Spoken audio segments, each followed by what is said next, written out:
que es el enfoque de sistemas, que es una forma de analizar sistemas. Después vamos a ver qué son los sistemas agroforestales y básicamente dentro de lo que son los sistemas agroforestales vamos a ver cómo se relacionan los componentes que conforman los sistemas agroforestales.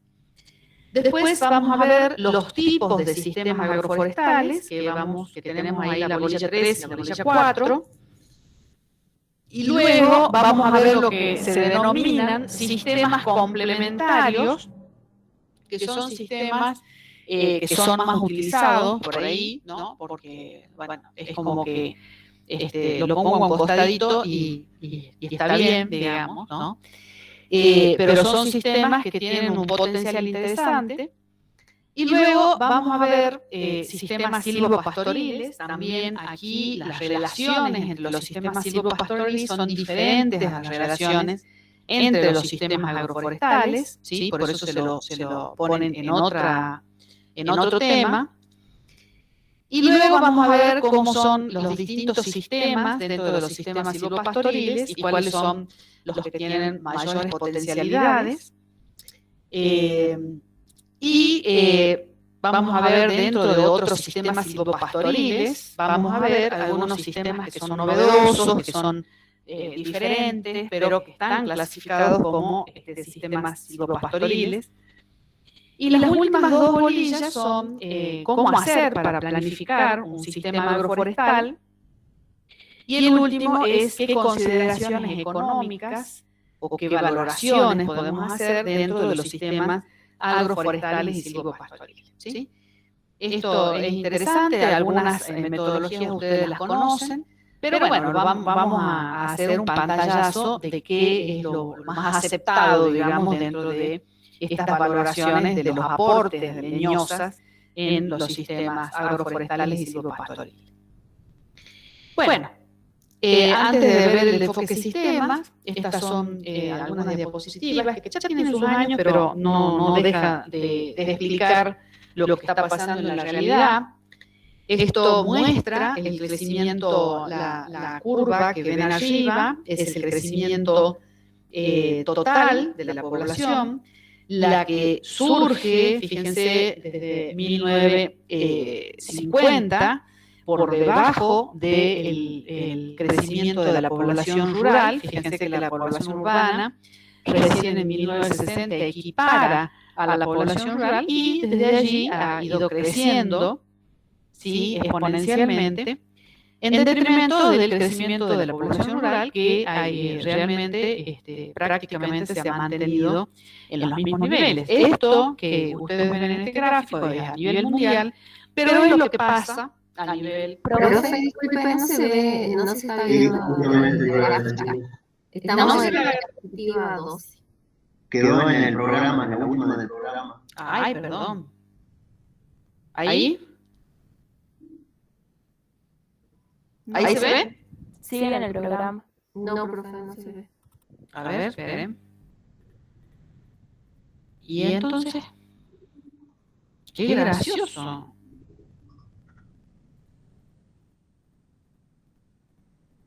Esperen un ratito.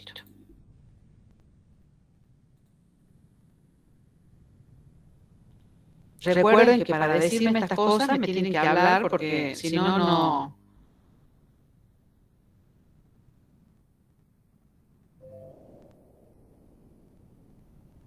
Si no, yo no estoy viendo. ¿Allí? Ahora sí. Bueno. ¿Ahí está en pantalla completa?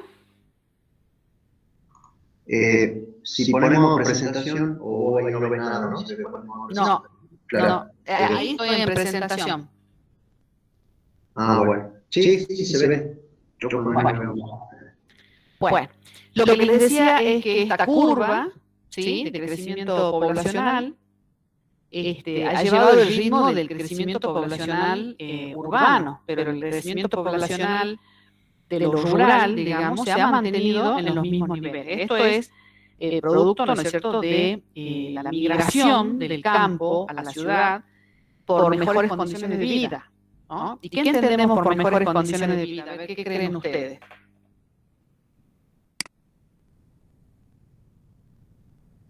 Háblenme porque, a ver. ¿Qué creen? No se ve muy bien. El rural es el que es casi horizontal. Sí, exactamente. Uy, ahora se puso negro. Sí, profe, se puso negro la pantalla. Yo no sé qué pasa acá. A ver. Se puso re negra ahí. Ahí volvió. Bueno. Ahí no la voy a poner en modo presentación porque es lo que... Esta de abajo es el crecimiento rural, ¿no es cierto? Ahí ponía recién,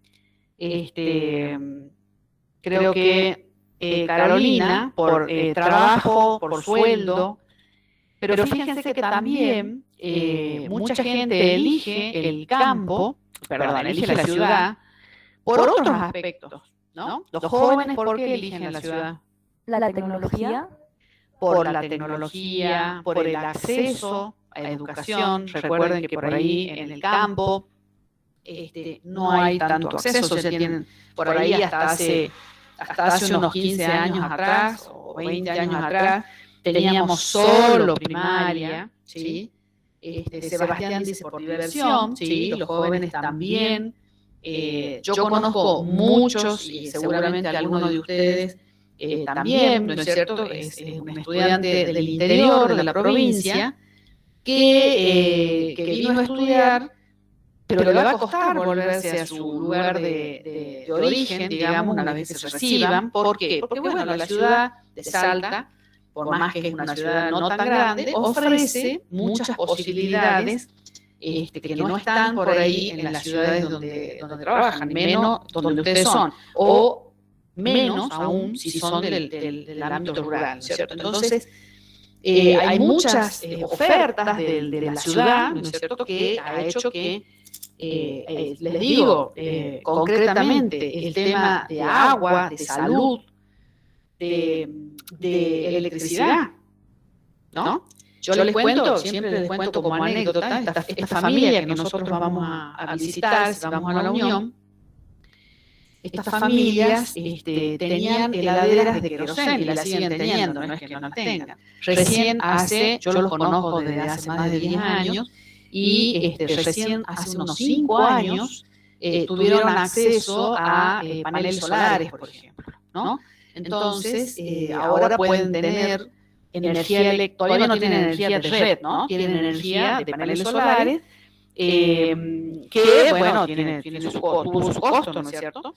Y que también tiene sus problemas, si la batería o lo que tengan para hacer funcionar el freezer, por ejemplo, o la heladera, se les echa a perder, bueno, se quedan sin heladera. Ustedes que vienen acá y prenden y abren la heladera, ¿no es cierto? La gente de la ruralidad no tiene estas comodidades, como digo yo, ¿no? Que para nosotros ya son superadas, ¿no? Para nosotros tener una heladera, tener un freezer, es como ya una cuestión que es medio cotidiana, les diría, aún a niveles de ingresos bajos, ¿no? de las familias, todo el mundo tiene un heladero o tiene un freezer. Allá que hacen 50 grados, ¿no? En verano, o en esta época ya empieza a subir la temperatura, bueno, antes solamente se podía tener frisada carne, ¿no? Con eso les digo todo. Carne, que es un insumo que comemos todos los días, lo podían tener frisado solamente en la heladera, no frisado, lo podían tener en la heladera, con una heladera de queroseno, ¿no? Recién ahora, en los últimos tiempos, tienen acceso, digamos, a una tecnología solar para tener una heladera y poder mantener la carne. Es por eso que, por ejemplo, ¿por qué sale el charqui? ¿Por qué sale la chalona? ¿Saben la diferencia entre charqui y chalona? No, profe. Bueno, el charqui es de vaca, ¿no? Y la chalona es de oveja, o no sé si de cabra también, pero sé que es de oveja. Entonces surge la utilización de la energía solar, ¿no? Para secar la carne, para poder consumirla por más tiempo. Porque ustedes, si son una familia, por eso también uno es crítico, ¿no? ¿Por qué tienen cabra, no? Todo el mundo dice, ¿por qué tienen cabra los productores? Tienen cabra porque era la comida que podían comer sin tener que desperdiciar la carne, ¿no? Porque una cabra para una familia significa comida para 3 o 4 días. Pero si carnean una vaca, desperdician casi toda la vaca, ¿sí? Entonces, la cabra se constituye en la comida de todos los días, o en la comida que les dura 2 días o 3 días, y cómo la pueden guardar, bueno, haciendo charqui y demás. Esas son las cuestiones que uno no ve, ¿no? Hasta que habla con la gente, obviamente, les empiezan a contar las historias y todo lo demás, y hasta que uno vive un poco el proceso de cómo ha ido cambiando. Miren que yo no voy, que no lo conozco desde hace 30 años atrás, lo conozco desde hace 12 años atrás, y en estos 12 años la tecnología les ha cambiado la vida, ¿no? Entonces, para que se den cuenta cómo es de tentadora la tecnología de las ciudades y cómo estas personas han ido migrando, ¿sí? Para, especialmente si nosotros hiciéramos, y eso es los retos, digamos, a que en los datos puedan analizar cuál es la edad de la gente que vive en los establecimientos rurales, ¿no? En estos momentos, por ejemplo, les aseguro que muchas de las personas son mayores de 60, y chicos, ¿no? Chicos. ¿Y por qué? Porque hay el estrato medio, digamos, gente de 40, de 50, de 30, de 20, que ha emigrado para tener trabajo, para tener tecnología, para tener salud, para tener otras oportunidades. Y en muchos casos, las mujeres han sido las más desfavorecidas en esta migración, han quedado muy expuestas, y generalmente cuando tienen un hijo, ¿sí? El hijo significa tener que alimentar, ¿no es cierto?, una familia, tener que dedicarse a esa familia, lo cual para la mujer es mucho más difícil el medio laboral. ¿Sí? Ahora posiblemente está cambiando, pero ustedes piensen que hace 10 o 15 años esta situación era terrible. No, miren, 10 años, le digo, ¿no? 15 años. Esta situación para las mujeres era terrible, y dejaban los chicos con los abuelos, ¿no? Entonces, generalmente uno encuentra, cuando va a estos pequeños productores, encuentra gente mayor y gente, y chicos, ¿no? Chicos. Y generalmente son los nietos, obviamente. Y otra cuestión no menor de la cómo vemos, ¿no? Cómo la radiografía de las estadísticas. ¿Por qué estas estadísticas? Bueno, estas son las razones, ¿no? Otra cuestión es que, por ejemplo, si analizando, yo les cuento que yo no me defino de un partido político, ¿no? Me defino de realidades políticas. Por ejemplo, de hace, ¿qué les diré? De hace 6 años, a la fecha 6, 7 años, cuando salieron las jubilaciones, ¿sí? Las jubilaciones de ama de casa y demás.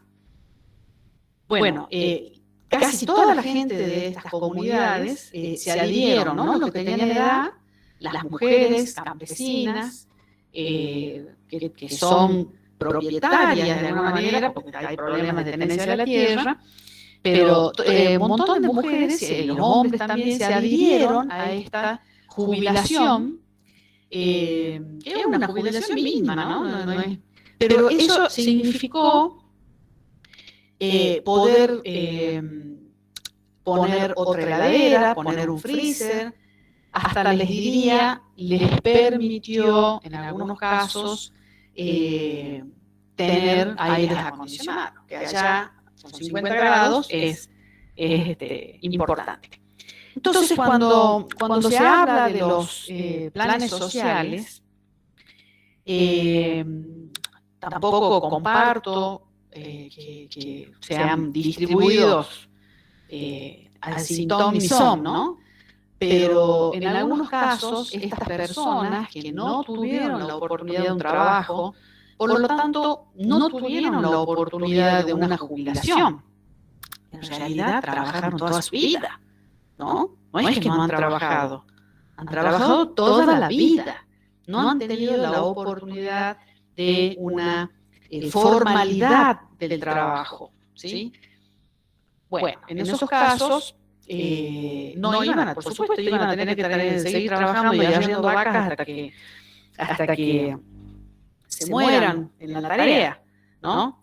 Bueno, en esos casos, estas jubilaciones han venido a dar un respiro, digamos, ¿no? Y ustedes, bueno, vamos a ir a conocer la calidad de las personas, la calidad del recibimiento que tenemos de esas personas y cómo la vida dura de allá hay que conocer, ¿no? No hay que hablar sin conocer, eso es lo más importante. Y yo creo que a mí, después de trabajar muchos años en el campo y con comunidades y con pequeños productores, es lo que más yo siempre rescato, que cuando uno trabaja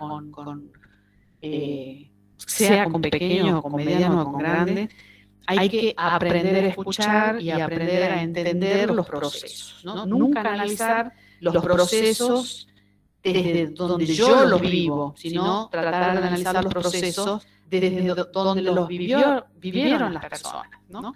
Entonces, eso es importante y es importante para analizar también los sistemas agroforestales y silvopastoriles. No crean que estoy hablando sin ton ni son. No, esto tiene que ver con el análisis de los sistemas, de cómo se pueden implementar o no los sistemas agroforestales y silvopastoriles. Bueno, ahí cambió la diapositiva. Sí. Bueno, esto también es importante porque la tendencia mundial, ¿no? De la población económicamente activa, esto quiere decir mayor de 18 años y menor de 70 años, cómo ha ido variando desde tener una igual cantidad de población agrícola como no agrícola en los años 50, hasta tener una mayor cantidad de población no agrícola, ¿no? En el mundo. O sea, los trabajadores no agrícolas son mayoritarios, ¿sí? Por supuesto que acá también tiene que ver la tecnificación del campo y todo lo demás, pero como los procesos, ustedes saben que hemos pasado desde hace 50 años de ser agrícolas a ser no agrícolas, pero bueno, en algún momento tenemos que comer, así que en algún momento tendrá que haber una reversión también de esta situación, ¿no? Pero esto es una realidad que también se hace en Argentina, ¿no? Luego vamos a ver cómo es la pobreza, ¿no?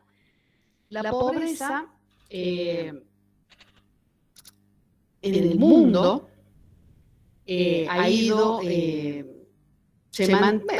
creciendo, en realidad, la pobreza en el campo, pero también ha ido aumentando la extrema pobreza. O sea, nunca bajó la pobreza en el campo, ¿no? Ni por más que todos los políticos se llenan la boca de que estamos bajando la pobreza o que estamos trabajando. Entonces, la pobreza en realidad nunca baja en el campo, nunca es suficiente la inversión, porque pareciera que los gobiernos tienen que solucionar la pobreza en función de darles cosas, ¿no?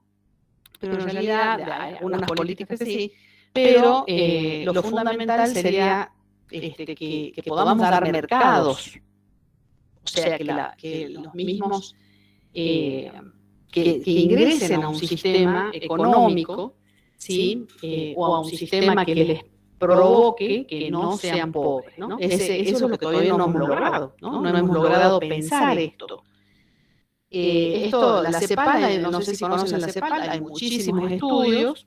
Todo el mundo habla de la pobreza y de la extrema pobreza y de las políticas y demás, pero nunca se han dado políticas de crecimiento de las personas que viven en la ruralidad, básicamente, para que dejen de ser pobres, ¿no? Esas son las cosas que, o sea, la gente no deja de ser pobre sola, ¿sí? Tienen que existir políticas para eso. ¿Y cuáles son las magnitudes de la pobreza rural específicamente? ¿Sí? Esto también está dado por la CEPAL, son las magnitudes y la relativa importancia de la pobreza rural. Esto es el porcentaje de productores rurales pobres sobre el total de pobres, digamos, de la nación. Y esto es el porcentaje de productores pobres que están por debajo de la línea de la pobreza. Los que están peor de lo peor, en este extremo, ¿sí? Lo que estaría mejor, digamos, sería aquí, ¿no? Perdón, aquí. Nosotros estamos aquí dentro de Latinoamérica, pero esto es contabilizando todo lo que es pobreza rural. Ustedes recuerden que nuestra pampa húmeda también hay pobres, pero están mejor, digamos, ¿no? Que los pobres del Chaco, por ejemplo, ¿no?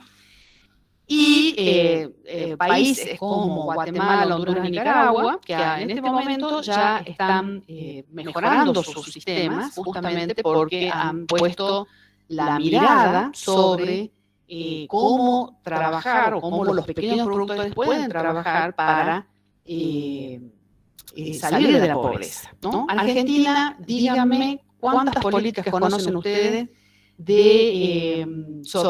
para gente, estamos hablando de cuestiones productivas, no de planes sociales. ¿Cuántas políticas conocen ustedes de cuestiones productivas para los pequeños productores o para los pobres?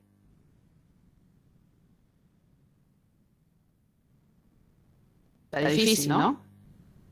¿Cuántas políticas conocen para grandes productores? Ahora hay una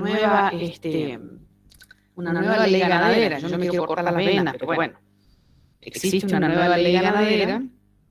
Por supuesto, ¿a costa de qué? ¿A costa de qué creen que va a ser la nueva ley ganadera?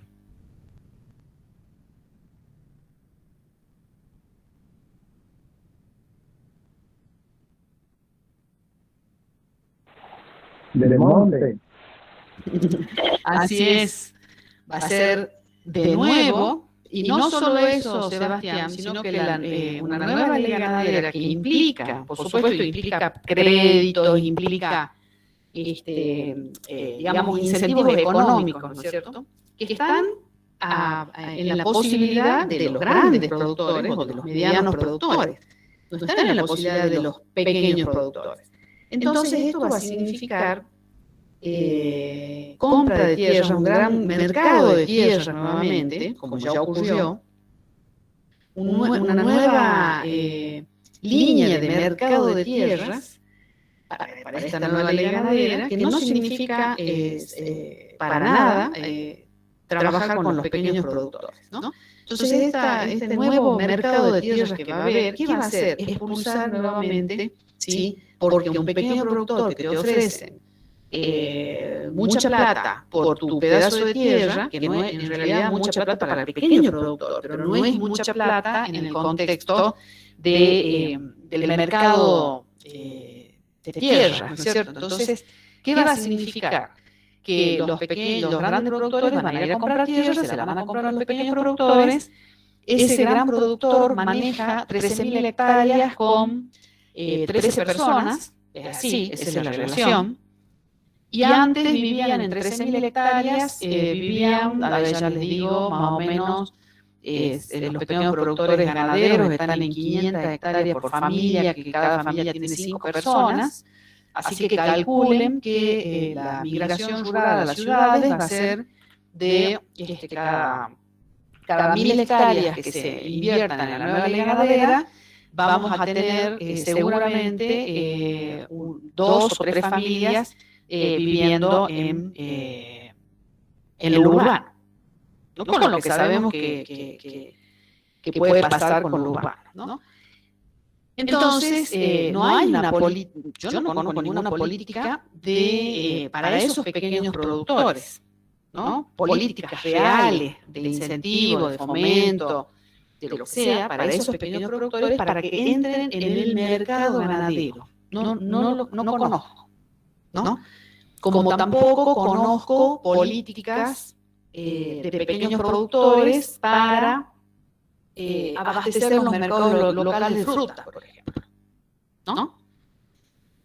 Entonces, estamos sin políticas para los pequeños productores, lo que significa mayor pobreza rural, lo que significa mayor concentración en las ciudades, lo que significa mayor degradación de los recursos naturales, porque mal que mal el pequeño productor mantiene conserva algo de los recursos naturales. Entonces, esto que decimos de la pobreza rural, la pobreza rural no es porque los pobres quieren ser pobres, ¿sí? Es porque nunca hubieron políticas para zanjar estas diferencias, y sí hay muchas políticas para los grandes productores, los pequeños productores. Si ustedes ven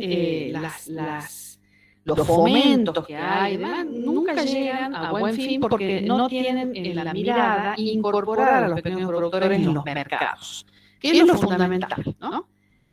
Pero bueno, ¿qué pasa en el mundo? ¿Qué pasa en Latinoamérica?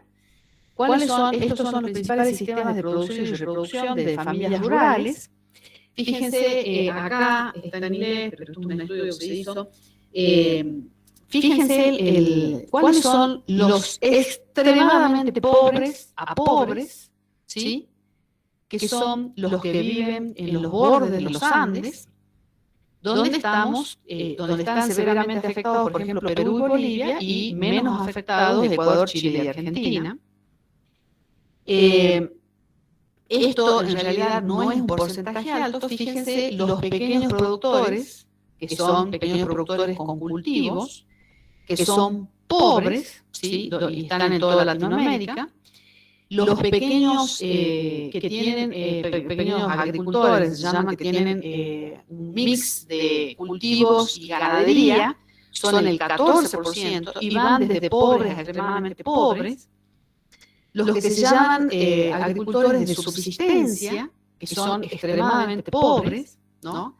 Donde allí, fíjense, toda Latinoamérica, pero con mayor efecto en Brasil, México, Perú y Bolivia.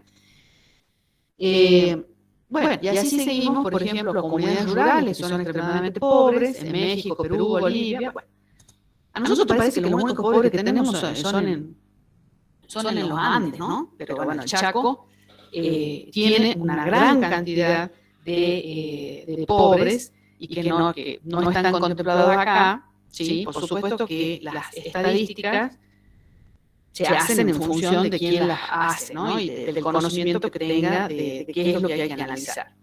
Pero bueno, esto es la pobreza en Latinoamérica. ¿Y cuáles son las actividades? Bueno, esto ya lo sabemos, pero bueno, algunas cuestiones, por ejemplo, acá sí tienen en cuenta las zonas áridas y semiáridas, donde se produce, fíjense, dice la producción primaria de vacas, ovejas, cabras y madera, una producción secundaria de leche y queso, que es mínimo, les digo, y algo de agricultura, en algunos casos de agricultura de secano, ¿no es cierto? ¿Y cuáles son los medios de ingresos? La venta de animales, el mercado de quesos, que es muy poco, ¿sí? Pero básicamente es la venta de animales. Entonces, ¿por qué los pequeños productores tienen vacas? Esa es una pregunta que bueno, porque uno dice, bueno, pero ¿por qué? Pueden vender, tienen animales flacos, porque se les mueren un montón por año. son flacos, son de poca productividad, degradan los recursos naturales, pero eso no es una cosa que ellos puedan visualizar. Entonces, ¿para qué? Bueno, porque eso es lo que les permite a ellos, ¿sí? Por más que sean de mala calidad y enfermos, y que eso les permite a ellos tener un ingreso, ¿sí? De dinero, ¿sí? Y para ellos es muy importante ese ingreso de dinero. Entonces, fíjense cómo nosotros podemos decir, no, pero degradan, y qué sé yo, pero si nosotros le damos una opción a esto, una opción de ingreso de dinero que reemplace lo que hace la vaca, entonces no le estamos dando alternativas. Si yo le digo, no, mire, usted no va a comercializar, pero no va a tener ningún otro ingreso, no le estoy dando alternativa. Entonces, hay que buscarle una actividad, una alternativa económica y una alternativa también, fíjense, vamos a ver, por ejemplo, donde acá, semiáridos de valles de Andes y semiáridos, donde nosotros tenemos cultivos, ¿no es cierto? Como en forma seca. ¿Por qué tenemos cultivos? Porque llueve, ¿no es cierto? Eso es así. En semiárido llueve, que se pueden hacer cultivos. Como producción secundaria tenemos el ganado. Y fíjense, como terciaria, la actividad, o sea, la venta de mano de obra estacional, que puede ser para muchísimos, fruta, esto también hay una migración importantísima de gente que va al sur, ¿sí? por esta migración estacional de su venta de trabajo, ¿no? Y ¿cuáles son los principales ingresos? Bueno, lo que pueda vender de ese cultivo, que puede ser grano, que puede ser algunos cultivos de raíces, ¿sí? Bueno, pero eso es lo que nos pasa a nosotros, ¿no? Esto es lo que nos pasa a nosotros en todo lo que es la línea de Tartagal, por ejemplo, ¿no? De Tartagal hacia el norte, que hay una gran cantidad de pequeños productores. Bueno, este es el ejemplo típico que producen en sus pequeñas superficies, producen algo de cultivos y es lo que pueden vender. Son mucha agricultura de subsistencia. Bueno, esta pobreza en Argentina, esto es para mostrarle en qué situación estamos, nada más. La pobreza, por supuesto que donde no estamos pobres es en el Gran Buenos Aires, ¿no? Esto debe haber cambiado, yo los reto a que veamos en la próxima clase las tasas de pobreza por región, si están. Pero, digamos, el noroeste sigue siendo pobre, sigue siendo el pariente pobre de la familia, y las otras regiones han disminuido mucho sus niveles de pobreza. Pero dentro de Argentina, el noroeste es la pobreza misma, bueno, es algo que tenemos que revertir, ¿no? Fíjense qué raro esto, ¿no? Porque donde tenemos mayores bosques en el noroeste argentino, ¿no? Así que pensemos en qué pasa. Yo digo que no es una relación entre bosque y pobreza.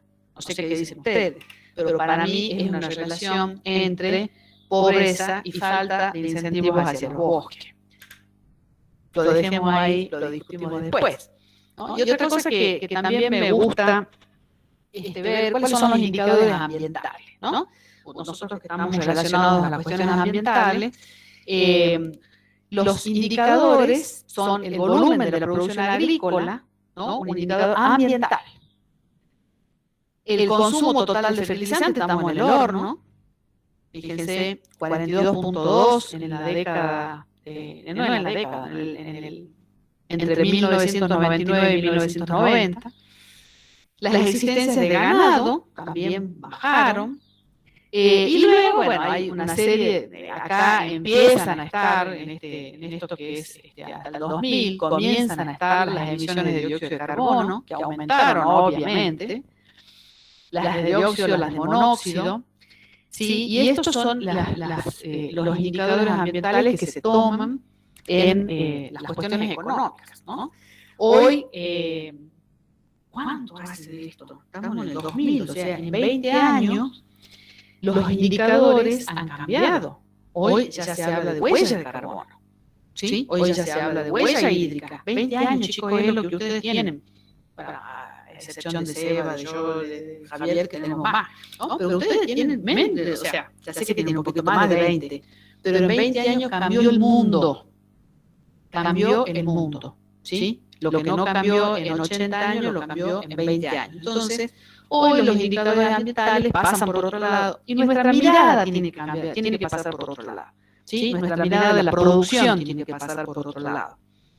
Esto, a mí me da vergüencita esto, ¿no? Porque es como la tasa de cambio anual de Argentina en miles de hectáreas, ¿sí? Entre 1990 y 2000, deforestamos 149.000 hectáreas, entre el 2000 y el 2005, 150.000. Pero bueno, estamos mejor que Brasil, ¿no? Brasil tiene 2.681.000 y tiene 3.103.000. ¿Cambió la pobreza en Brasil por los desmontes? Y no, estamos igual. La pobreza rural sigue igual en Brasil, sí, y sigue igual en Argentina a pesar de los desmontes. Entonces, no hay impacto de esos desmontes, digamos, sobre la pobreza.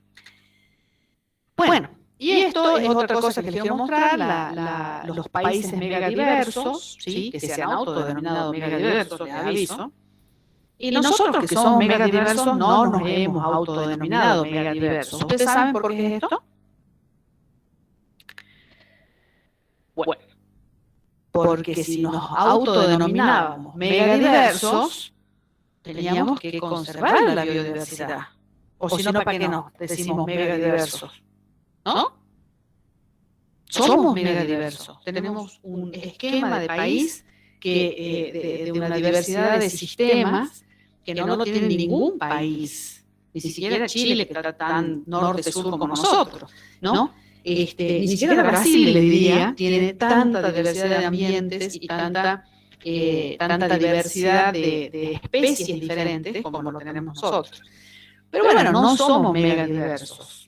Ahora queremos empezar a decir que somos megadiversos. Pero esto es una cuestión estratégica. Si sos megadiverso, tenés que empezar a conservar la biodiversidad. Entonces, estos países que se dijeron megadiversos, Brasil cambió sus políticas, ustedes saben, pero bueno, tienen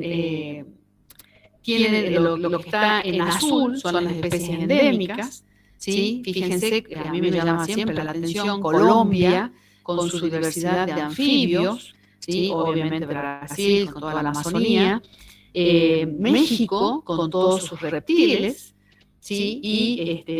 Y Brasil y Colombia y México está ahí nomás con las plantas superiores, ¿no? Pero bueno, para conservar la biodiversidad, no solamente tenemos que pensar en los sistemas en donde se originan, sino también podemos pensar en la conservación de la biodiversidad en los sistemas productivos. Así que bueno, hasta aquí les quería dar